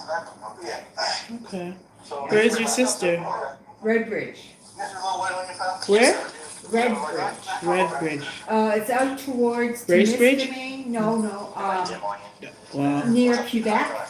Oh. You go on the Highway 63 towards Quebec. Oh, past Timmins or different? No, it's Diff- east. Okay. East, yeah, it's east of North Bay, going towards Quebec, and so it's on that highway, and then it goes up a rural road. They try to keep So their composure while it's transporting Eric to a about patrol vehicle. 45 minutes from North Bay. Okay. That's not bad. No. And they drive and stuff? Oh yeah, they both have vehicles. They don't have no pickup truck they don't want, do they? No. They have Let's go to the car, right? 2 sons in and out of jail. Yeah, those ones. Okay. Oh, I wouldn't want her headache. She had 4 kids. And 2 of them are just off the hinge. Oh, they just get involved with the wrong women.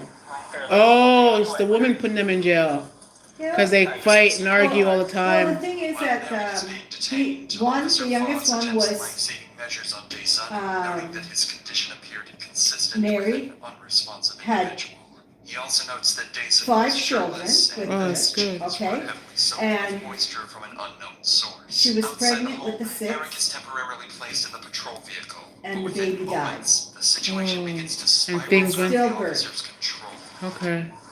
Is that when things started fight? They started fighting, eh? And they were on drugs, both of them, When the baby died. after the baby died. Oh, okay, makes And sense. then so, like, nothing went right, and he ended up in jail, and she left him and moved to North Bay, and there was, then he went back, and he was he was taking too much drugs, and he was Hallucinating. hallucinating, Okay. and thinking somebody's after him, he's gonna kill him, and like all the time. It was like all the time. Don't do anything. Stay in the car. Stay in the car. Yeah, that's So not he good. had real mental health issues. That's not And good. then he decided to start the apartment on fire Wow. with his kids in the house. Wow, that's not good. So So he ended she up never put him in jail. Well, the police did because it was arson. Okay. So That's he good had to- then. Yeah, because he was in jail for a while, and then he got mental health issues, Yeah. and he's still, On the drugs. well, he's at my sister's, and they're still. How old is he? he's 40 something. Oh, because a big man. Yeah, and he's not here, you know. Uh-oh. A mechanism that So prevents he's, codes from she's tightening watching, or being you know. manipulated. And the other one Eric uses his got police married, experience to no, exploit never married this. this chick, While his previous and attempts he's at 20 evasion years had younger failed, than he make is. one more final, She got far more pregnant, violent attempt to okay? get away. She started pushing him around, arguing with him, and then she said that he broke her arm and was smacking her and everything, and put him in jail, and he never touched her. Oh. And he's got no medical reports that says that she's even went to the doctor. No, you know, when you say that, you Yeah. have to have medical pictures, and doctor's reports say, you know, if you had a broken arm, you would have a cast on it. Yeah. No, nothing. And they still put him in jail. Yes. They do that, yeah. It's Yeah. wicked, sad. Yeah. And you can't do nothing about it. You just have to go through it. Domestic Violence, yeah, exactly. And he Exactly. didn't touch her. All Exactly. it is that they're It's fighting so over sad. her son. The His one that son. passed. No, his son. Okay. The baby is 3 years old, and he's been taking care of him for the last year and a half. Now she wants custody because of the money. Yeah. Yeah. And he's working, and my sister joined. That's good. Yeah, he's got 2 jobs Well, actually. that's the other one, not the one that's on the. That's a different one now. There's 2, yeah, there's one that's working, is good-hearted, but he got mixed up with the wrong woman. And she's going after him for the child. Yeah, Okay. and she's kind of, she's a Lulu. Uh-oh. Okay. Hopefully the judge sees that. But the other one who. And I told, and then, like when they were separated, I seen him in Wendy's with this another young girl, about 25, and he's around 40, 45. At least he's still getting some. And the thing is that, I said, well, what if he gets her pregnant? On the same scenario, Happens, I'm yeah. going, duh. I know, young generation With one nowadays. Yeah, exactly. The young generation nowadays, you know. But the way I see it too is like, I'm almost 40 and I'm by myself, and that's not a nice feeling either. I'm 71 and I'm by myself. But it's still though, like, so a lot of people can't do that. What we do. No. A lot of people need attention, need somebody. I don't know how they do it, but end up with people. Yeah. I wish I could, like, I wouldn't mind finding someone, but I don't know how they do it. Now, You know? have you? There is a cultural agency in North Bay on Main Street. You have to look it up. But they have cultural events. Yeah, I heard about that. I went to the one at the waterfront, the Afro Caribbean Fest, Oh yeah. and then I went to the party, the African party, Oh, and I good. was dancing with them. You had a good time. Yeah, I had some jerk chicken and some jollof rice. Oh, good. Why do you say it? Why? Why? Because, like maybe you can find someone, Oh, through that. that like dating and stuff. Yeah. I don't know. Well, even a friend. You go out and have dinner, or go out for a walk, or you go out to the movies. Yeah, that's the thing. I don't know how to do it. I don't know how to make friends. Well, Well, if you go out to those events, that's where you find people, yeah, exactly. Yeah. If they talk to me, I said I'll talk to them. Yeah. But nobody's really talked to me. And right now, I don't know, like, I feel out of shape, no money. But I see people look at me sometimes.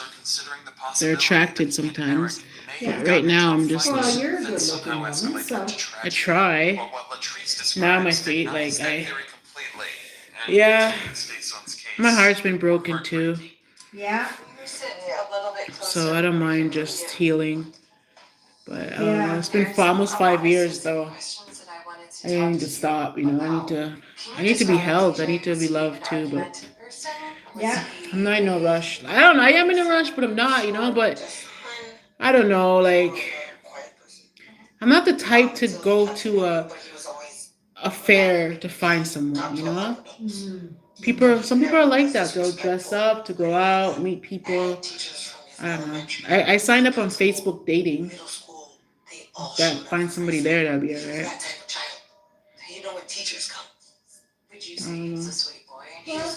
You never know, there might be some stuff coming up. You should follow it on Facebook to find out if there's anything In the summer is a lot. There's a summer, yeah, but still, there might be some in the winter too. Yeah.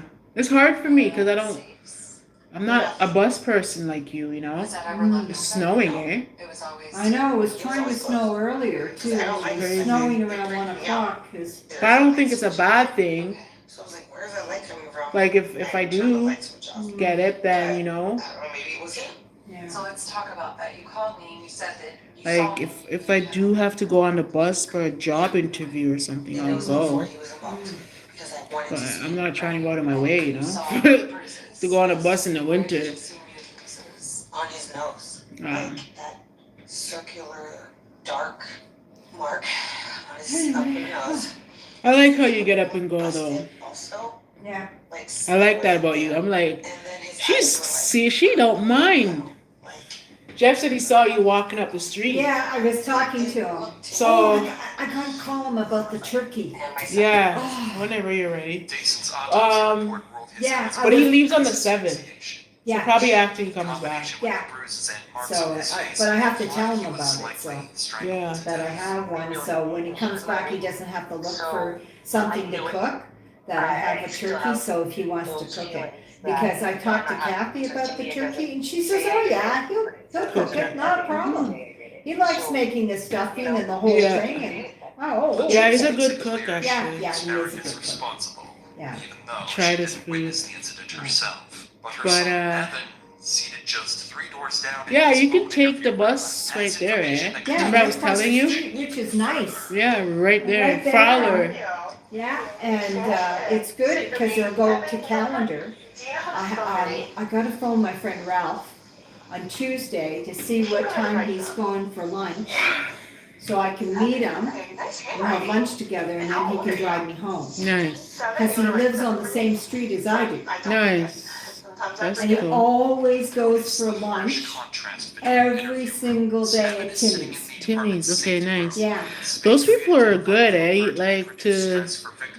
That's good to be predictable like that, I guess. Yeah, he's very predictable.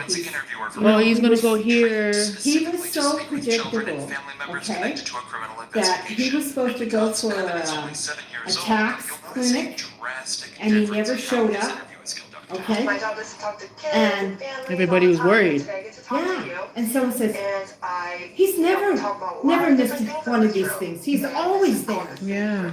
So they started the thing we talk phoning about is, his friends to see if he was there. And they phoned Harley, and Harley is a friend of mine. I met Harley. Yeah, Harley went over, and he didn't answer the door, and he started screaming, saying he fell and he can't get up. And Oh no. he had a stroke. Oh wow. He was lying on the floor for 18 hours because he couldn't Wow. move. So Did he anyway, get like butt rut and stuff, or what do you call well, that? they got him to the hospital. He was in the hospital for 3 or 4 Wow. weeks, and he got better. Thank gosh. Yeah, and so my girlfriend, Harley's Wow. wife, Debbie, and I went to, To visit? no, up to his house and cleaned for him because he's a bachelor. Yeah. And we cleaned up the house as much as we could, right? Didn't do that, well, there was a lot to do, but anyway. And he had a stroke, and Wow. then he had a second one. Wow. Yeah, and this one was worse, the second one. God, please. And he's 76, and like he's 5 years older, but I used to date him about 10 years ago. Oh, nice. Yeah, we went together for about 4 years, we were good friends. And then my dad, he was dating me when my dad died. And, so he's a good-hearted man. But he couldn't trust me in his house because I wanted to clean his house all the time. And he got mad at me. Stop. So, Does he own that house up there? He's native too? No. Okay. Does he own that house? Oh, yeah. It was his parents' home. Okay. Does he have kids? No, Oh, shit. never got married. He's a bachelor. Wow. Yeah, I've been back home since 2006, almost 20 years. So where have you been before that? I was in Oakville. Oh, okay. I was married. 2006? I was married before, Wow. and then my dad got sick. And so I left my job and went up north. I quit my job, went up north. Up here. Yeah, to North Bay, and took care of my father. I Okay. would go back and forth, right? Evans struggles to reveal the details of the events he saw that day, likely due to the discomfort of speaking with a So, stranger in a when my police dad station. died, That's really sweet. Gave his mother on the day of the my incident to husband provide wanted me to far come home clearer right away, and I insight said, into I the can't. disturbing events he saw. I mean, there's so much to do. Is that I why? have 2 cats here, and I had 2 cats at home. Is that why he left? No, he has his own home there, and I was up north, right? So I said. Is that the kid's father? No. Anyway, so I said to him, I can't leave right now because it's gonna take 7 months it took 7 months for the stuff to go through court and everything, right? And, one cat passed away, so I had to put her down, and the other one died in October. Shit. The same year, so like. So anyway, I said, I told him, like, I can't. I got too much to do up here. You know, and I was cleaning the house, I had 5 loads. Like, I mean, trailer loads, you know how a big trailer full of garbage from my dad's house. He wouldn't let me clean the way I like to. Yeah. Right? So when he died, You're like garbage. I cleaned You house. like to clean, eh? Well, yeah, but my house I guess maybe I Wow. was depressed for the last little while because I knew my kitty cat was sick. Yeah. And I didn't do as much, but now he's gone. I can tidy up. Now, I've stepped on him 3 times in the last 2 weeks because he would stand right there behind me. It's weird they do that, eh? He wanted attention, right? Yeah. And he knew I was moving. I said, move, move. He couldn't hear me. Oh, He was going down. like Mindy. That's Right? crazy. Yeah.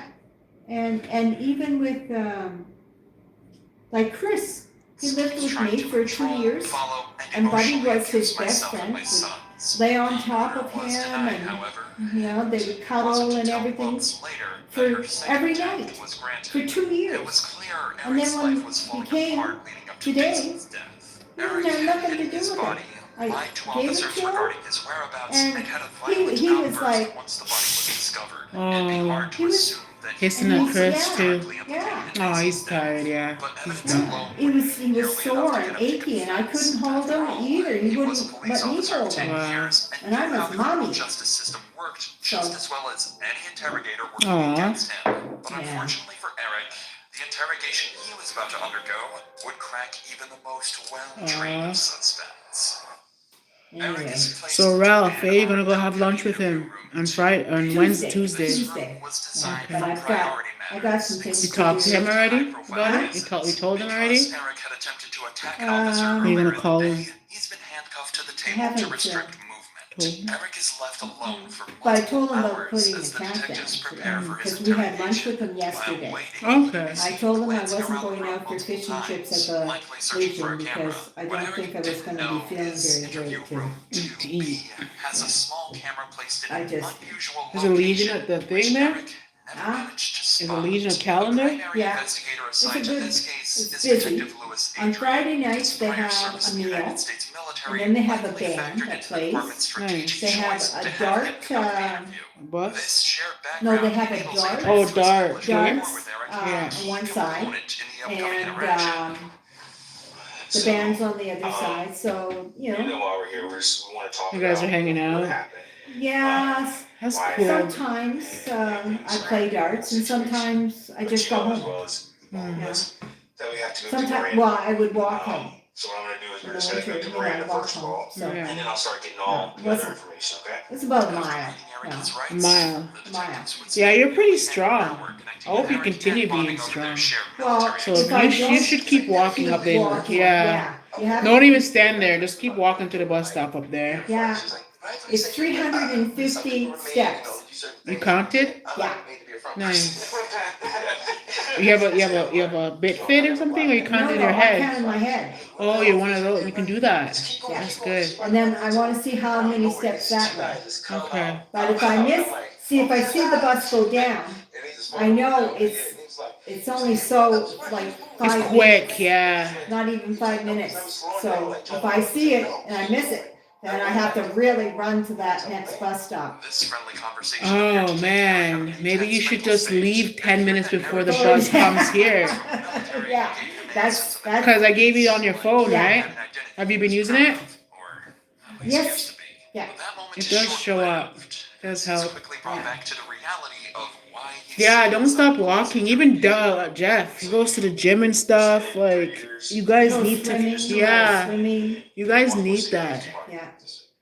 You So know? from what I hear, you're suspended. I don't know about the church Why? lady, Can you tell me Jude. what's going on with that? Judy, Judy. I don't know if I would ask her if she wants to rent her basement in April You got one against her? Yeah. Okay, so. for it'll be 900. May 1st. Oh, there's the bus going on. Yeah. So May 1st, May, right? Yeah. For May 1st for 900 bucks. Mm. And were they your duty firearms? That'd be great. Okay. Firearm, taser, magazine, pouches. See if somebody. I wouldn't mind staying on this street. Yeah, it's nice here. There's a good park down the street, so, Yeah. and there's, you know, we can walk down there. That's part, like. That's a path. Yeah, I that's a path noticed. down to the water, right? That's so cool. Mhm. Wow, these guys are rich around here. Courthouse, and I was like, 'Cause I have like, It wasn't when it first so I let the started, It but was bushes. the government every time. likes to raise And my taxes. wife's trying to leave, or something's trying to happen. Anyway. Secretly. There's I gotta make some phone calls and call my sister, Like, go to the bathroom that should and. keep- Okay, I'm probably gonna finish that juice. I see by the judge, and he Yeah. recognizes- You don't like it, eh? It's not that I don't like it, I'm not used to having it. Okay, well, I'll just leave it if you change your mind. I drink a lot, water and stuff. You're still suspended up until this point, or Yeah, I'm still I'm just gonna make so some when, phone calls. maybe it's the way the law works, and also and stuff. So you have the peace order, Yeah. this one on you, and then it gets Denied. denied, It has and to then go to that, IA, you have to do your full. they have to do thorough- Yeah. and so you're still suspended even though it's been cleared up? Yes. Gotcha, okay. At this point, the detectives had no reason to assume Eric was lying. He'd been open and honest with them the entire time, and seemed rather friendly. It isn't until they begin discussing the day of the incident that investigators realize Eric's perceived honesty had all been a calculated act. So yesterday we go to court, get the piece of protective orders. They grant the whole motion, for us to stay away from each other. The two youngest boys supposed to stay with me. The oldest, he's going to Arizona with his mom. And she tells the judge, like, that's what you want to do, or something. So right after that, call him, I was like, hey, start packing your bags. You're going to be going with your mom. He's like, why? I'm like, your mom said you wanted this. You're supposed to do, I guess, I don't know, I didn't have that conversation. Previously to that, me and him had literally just sat down at a table. Because I could tell that my son was like depressed. And he was going through, that's really what our trip on the first was like, just to try to get him away, get him out.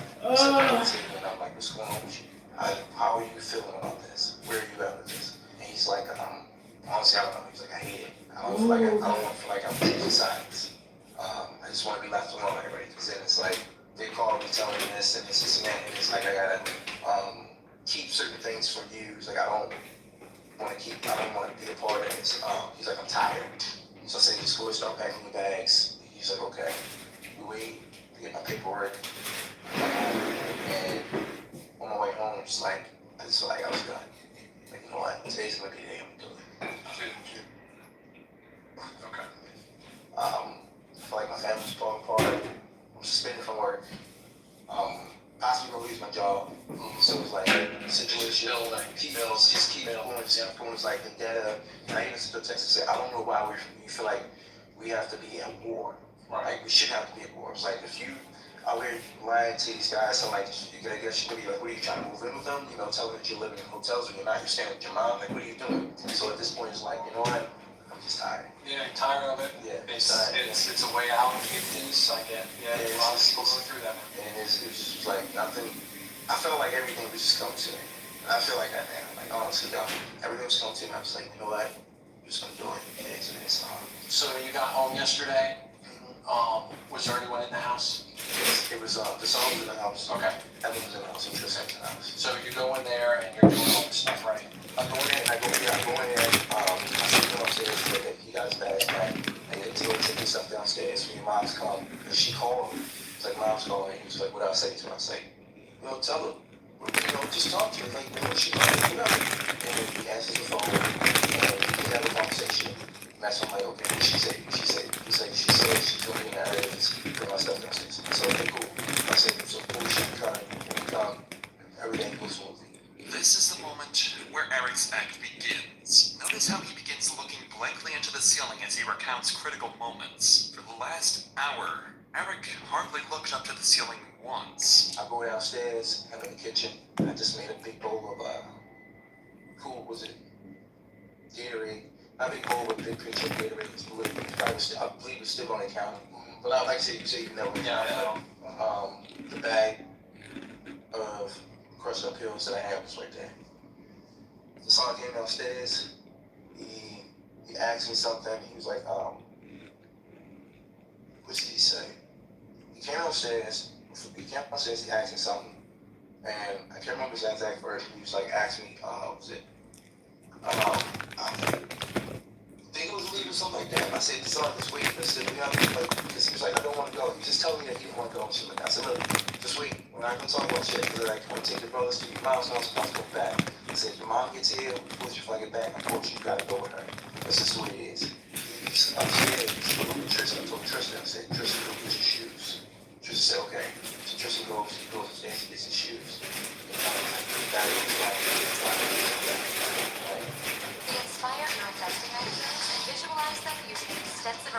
fundamental data so you can find your best market opportunities. Hit the Webull app today.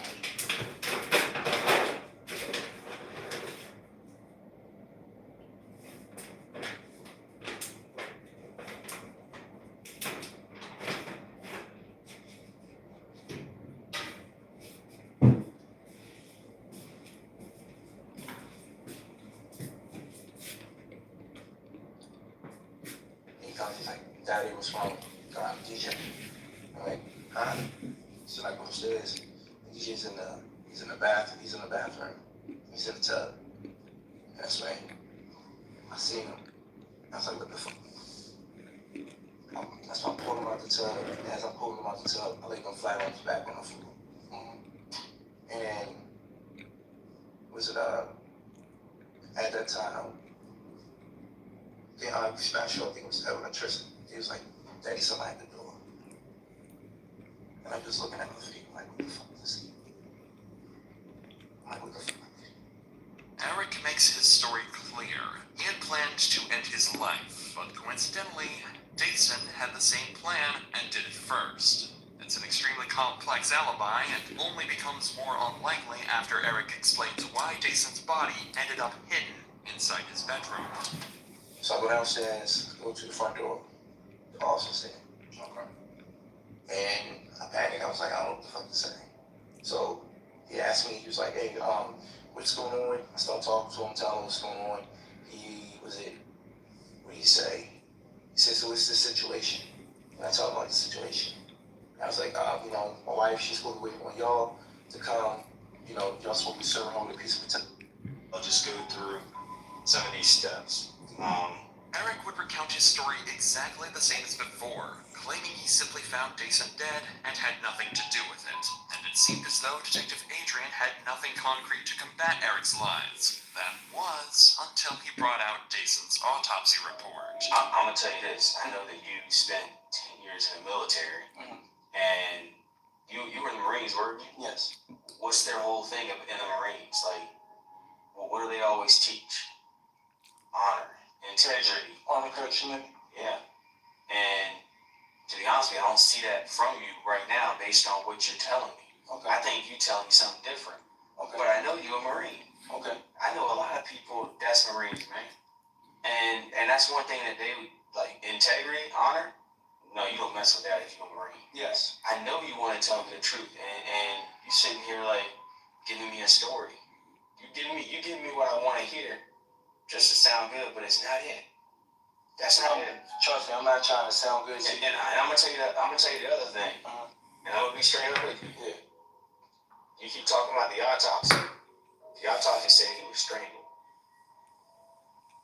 Hell no. The autopsy said he was strangled. Hell no. Hell to the no. Hell to the no, DJ was gonna strangle. Hell to the no.